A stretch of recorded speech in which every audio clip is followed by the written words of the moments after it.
দেখুন বন্ধুরা, কাভারাট্টি আইল্যান্ডে এখন যেখানে এসেছি এটা সাইট সিইংয়ে আছে। তো এখানে একটা মন্দির দেখতে পাচ্ছি, আর এটা অ্যাকচুয়ালি ব্যাটালিয়ন হেডকোয়ার্টার। তার ভিতরে একটা মন্দির।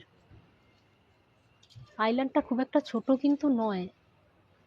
আমরা যখন আসছিলাম তখন মনে হচ্ছিল, জাহাজ থেকে যখন দেখছিলাম তখন মনে হচ্ছিল যে ছোট, কিন্তু এখানে এসে দেখছি, যখন ভিতর দিয়ে আসছিলাম দেখে মনেই হচ্ছে না যে এটা চারদিকে যে এত জল আছে, এখানে কিছু অসুবিধা আছে। এখানে সমস্ত কিছু, রাস্তাঘাট এত ভালো,